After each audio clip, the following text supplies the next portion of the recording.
everyone, and welcome once again to the Khaas-o-Aam Show. Thank you so much for joining us again. Today, again, we have someone very khas or special, just to translate it into Urdu, into English actually, for the guest. This very special friend who is feeling very happy because I'm calling her special is none other than my very dear friend Wilma Maten.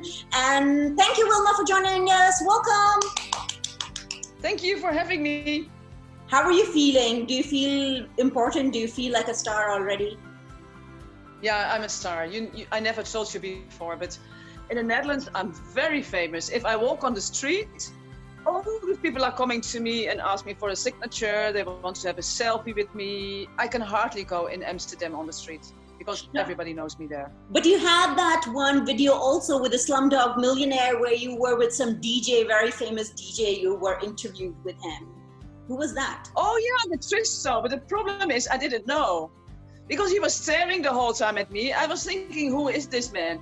And then first I had my interview, then the interview was with him and he was telling about this private plane. Then I was thinking, oh wow. And then he was still single. So I think I missed the big chance. Otherwise I would have, of course, not sitting here. Then I was with my private plane in where? Barbados? I don't know. And you're such a star that this big, huge star is sitting right next to you and you don't even know who he is. So, I mean, that's just awesome. So yeah, tell us about yourself, about your life, your work. Oh, I have changed I've changed my profession since January. So start from the beginning. What did you used to do? Yeah, I was for more than 20 years. I'm already in Asia, so I'm now in Pakistan. But before I lived in Indonesia, I was in India. I traveled around through Southeast Asia and Asia as a correspondent. But then after 20 years, and also the time I was at the basic in the Netherlands, I was thinking it's time to do something else. So then I've started since January. I called it, it's a kind of tourist company. It's community built. So it's in the village. You go to the village, you spend your money in the village, you work together with the people in the village, you sleep in the village, you eat in the village. So I have called it Rural Travel Pioneers. It's pioneering because there's no other concept here in Pakistan. And I think it will be a great success. I agree. I've been seeing your pictures on Facebook and Instagram stories, and I can see, I mean, initially when we were talking about it and you had introduced the idea, it was still very exciting, but I didn't know how people would react to it. But now seeing all kinds of people joining you, both Pakistanis and the diplomats, and getting a real feel of Pakistan, apart from just the northern areas and, you know, the very touristy places, I think it has got a lot of potential. And you've got the right business. Yeah, and it's exactly what you say.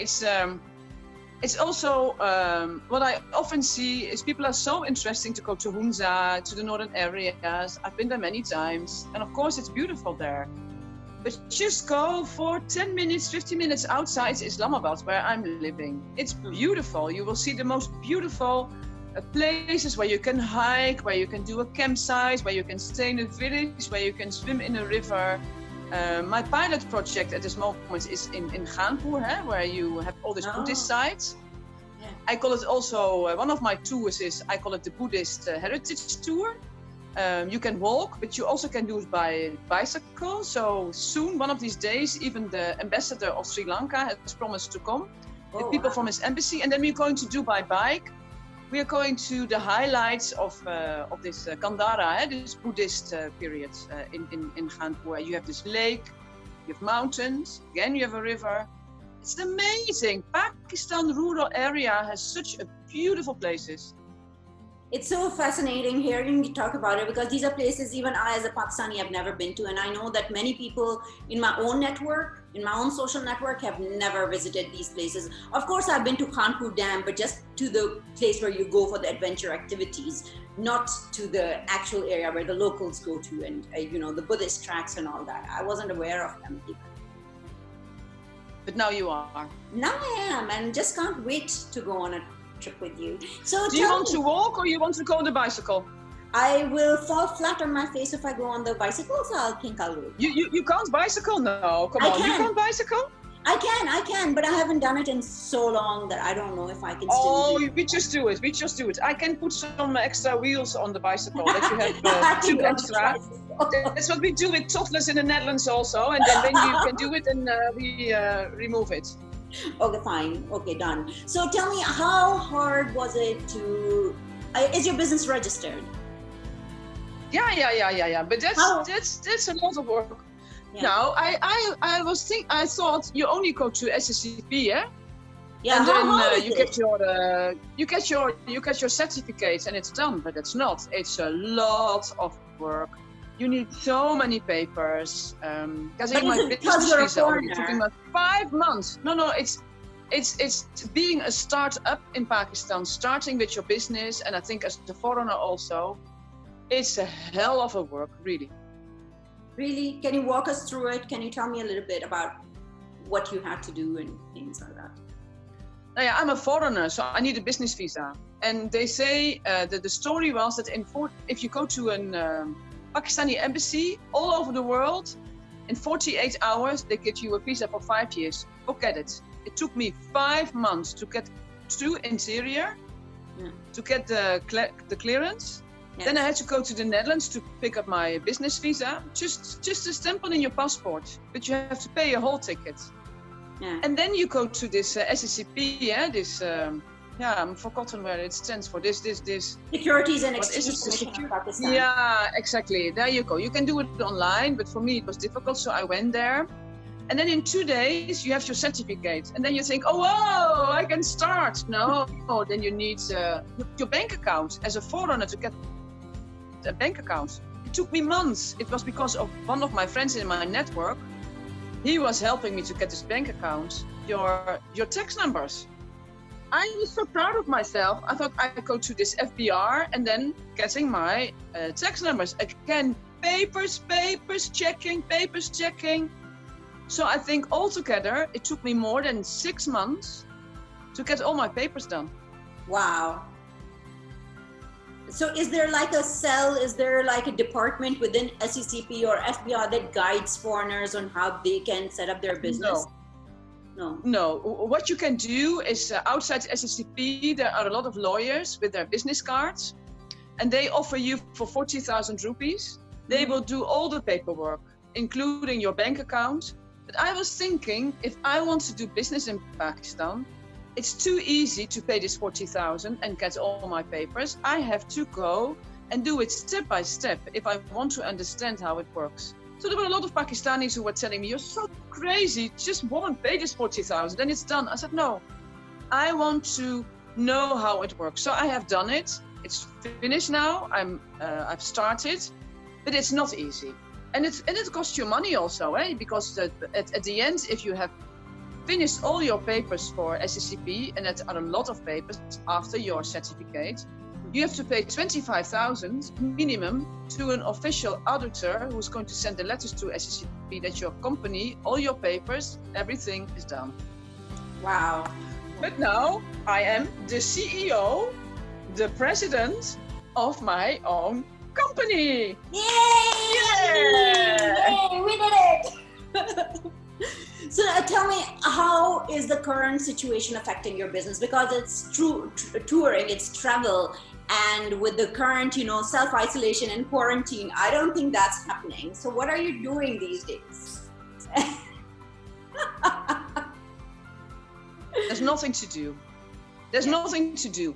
But I used this time also. I had three great tours. I had done a lot of field work. I found the most beautiful spots, places, houses. I had a lot of discussions with the Minister of Tourism in KP, because Khaanpur is under KP. I went to the secretaries of tourism. I've made a lot of friends in Khaanpur with the government, with the local people. I've done my website. I have done everything. I'm also using this time now to think about more tours. I went to a lot of places outside Khaanpur also. So I'm writing now. I'm writing a lot of stories. I'm collecting pictures. I'm thinking about what will be the next step. And to be honest, I was working so hard on my papers. I had so many stress. I used this period also to relax, calm down, reload my battery. So the moment this virus is gone, and it will gone, then whoa, man, here I go. Wonderful. So this time should be spent on, kind of planning for the future. It's not that, if you're sitting at home, you just waste it away. You also think about your website, the content you want to put on it, about your social media strategy, about new plans, new tours. And then you can still talk to people like we are talking right now and just kind of have these online meetings just to kind of understand what your next steps should be. That's great advice. Yeah. But also, like with being such a small business, a tiny startup, I think that it's so important that we don't put all our eggs in one basket. We should have other streams of income at the same time. What are your thoughts on that? Yeah, I did. I thought when I started with this tourism, I wanted to make it sustainable. I wanted to do something with women. I wanted to do something with handicrafts and embroidery. So at the meantime, I also started with 3 women doing some village fashion, I call it. We're making some new kind of designs of dresses, sober. But with the embroidery of Ghanpur. I made some Buddhist pictures on T-shirts. What else? Oh yeah, I wanted to do pottery. I was already working with pottery, but making marmalade. I was thinking about cheese. I had so many plans, but it's because I believe in it. You can't put all your eggs in one basket. But the problem is that now with this virus, all the business are down. So there is nothing else. Perhaps I can go to the markets and I can buy some fabrics and I can go to these girls. But to be honest, I don't want to be the one who is going to infect someone. Yeah. So I really believe in the slogan, stay at home. It's not only I keeping myself safe, I keep my family safe, but I think you are responsible for the people where you are living it with. That's so true. I mean, a lot of people forget that it's not just about them. They may have a great immune system and everything, but it's other people that they might be putting into jeopardy by being irresponsible. I completely understand that. And what I meant was, like, for example, you were a journalist for the longest time, and then you took a break. You said, I want to do my business now. But now that business is not doing so well because of the circumstances, do you think you will go back to writing a little bit so that some kind of income keeps coming in? Yeah, I try to do it, but I'm a little bit surprised, to be honest, that now this coronavirus is on the doorsteps of the European countries. It's in the United States, and even the biggest problem is now in the United States. Yeah. It looks like these Western countries are not interested in stories outside the West. Because I think Pakistan is perhaps not that much affected in the sense that there are a lot of people who have this virus. But if you know that 80% of the people in Pakistan are working in the informal sector, they are day workers, they are servants, they are street vendors, they all have lost their jobs. They're sitting in the slums, they're not allowed to go outside. How can they make their money? Yeah. And I think the West should know. We should make this kind of stories now for the West. People are complaining now that they can't go out for the cappuccino. Children are crying because McDonald's is closed. And I think here we are in a situation, especially here in Islamabad in the slums, where people don't have food, even don't have the basics. So I think the West should also know, and there should, and I think after this crisis is gone, the West easily will restart with their economy. But Pakistan, it will take a long time with all these debts, with all these people who are lost their jobs, the start-uppers, the companies.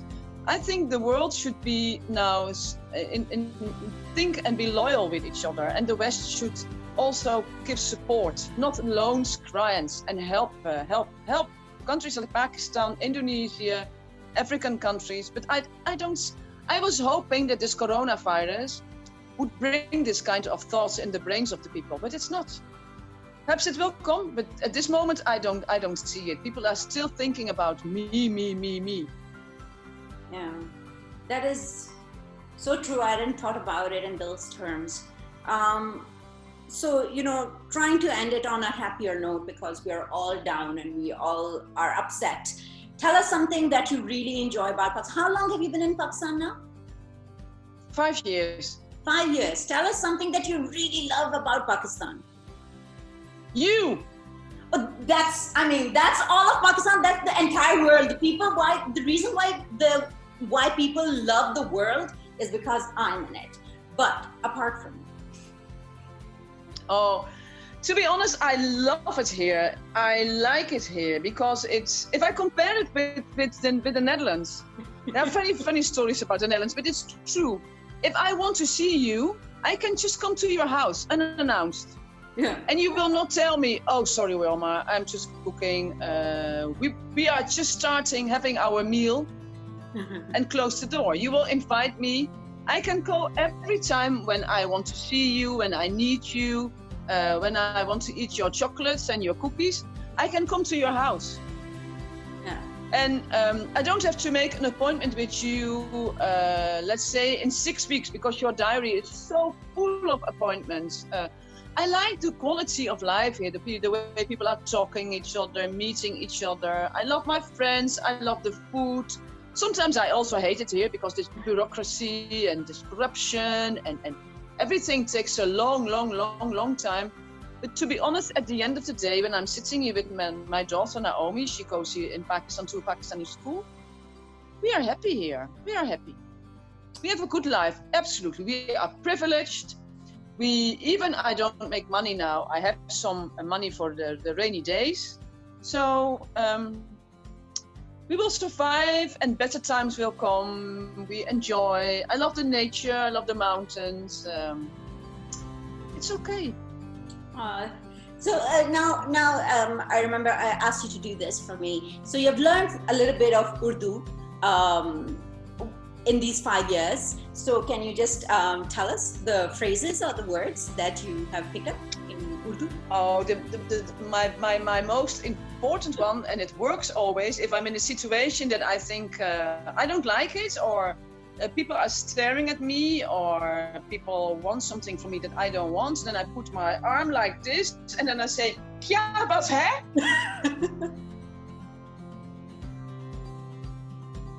And what I love is chai. I can drink chai the whole day. So if I'm somewhere with people who don't speak English, then I always can say, yeah, what can I say? Mujhko chai. Hey, mujhko chai. That's a good one, eh? That's a wonderful one. Mujhe chai. Mujhe chai. And what about the Urdu lesson book that you were doing the other day? What did you learn from that? Yeah, I will tell you. The problem with you Pakistanis is, when I was living in Indonesia, hardly anyone could speak English. Yeah. So I had to learn the language, and I also wanted to learn the language. Here in Pakistan, I've also already started, I think 3-4 times with a course. I did a course. I know so many words. I do.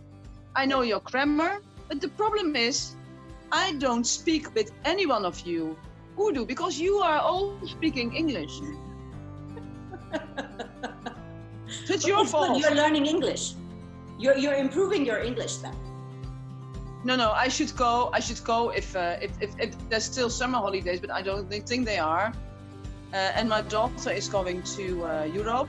And then I think I should go to a village, stay there for a couple of weeks. And in a village where people don't speak one single word English, then I have to speak it. They'll speak Punjabi or Pashto or Seraiki with you. They're not going to speak Urdu. They do. If I ask them, they do. They do? Of course they will. Okay, this will be interesting to see. I would love to meet you 3 months after you have lived in a village trying to pick Urdu and come and speak to me in Urdu and see what you have picked up. It would be interesting that you are speaking to me in Punjabi thinking it was Urdu. Tori. All right, Wilma, it was lovely having you. Thank you so much for your time. And I wish you all the best, and I hope your tourism project takes off, inshallah, very soon, and I'll be joining you for it as well. So for now, take care. Bye-bye. And ladies and gentlemen, watching this show, I know many of you don't watch it, but those of you who are watching it, and if you're watching it on Facebook, it's not enough. Go to YouTube, look us up, subscribe to the channel, like the video, leave us a comment, a good comment. And thank you so much. Bye-bye.